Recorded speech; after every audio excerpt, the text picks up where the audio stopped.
He loved being outdoors. He was very active. Just the kindest person I've ever met.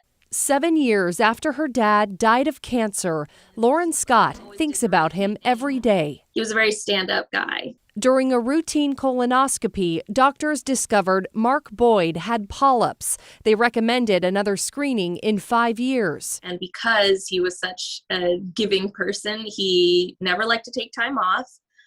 So he kept putting off his colonoscopy. Mark waited 7 years, and doctors found a cancerous polyp. A CT scan showed the cancer had spread to his liver. And after several rounds of chemo, Mark stopped treatment. Eventually, he decided he didn't want to do chemo anymore. He just kind of wanted to live the rest of his life with his family. Mark had no family history of colon cancer and was relatively young and healthy. Our message is 45 is a new 50. Dr. Domi Lee with the Oregon Clinic says the new recommendations are for people to get their first colonoscopy at age 45. It used to be 50. And people with family history or polyps should get screened even earlier. We're seeing an alarming rise in the cases of colorectal cancer in people younger than age 50.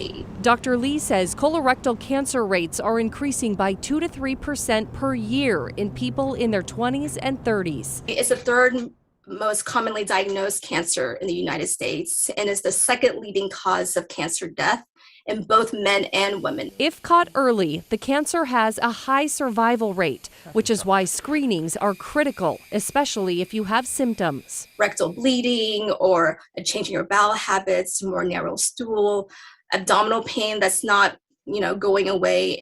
The hardest part, I think, was just seeing such a vibrant, active person slowly not be able to do the things that they've done their whole life. It's still difficult for Lauren to talk about her dad's cancer battle, but her hope is that his story may save a life. I see this as his legacy of he was such a kind and giving person in life. And I feel like he can continue to be a giving person in the afterlife. Now here's a great tip. Another great preventative measure is to ask for an at-home test kit from your doctor. That can be a good option if you're maybe not ready for a colonoscopy or if you aren't eligible yet.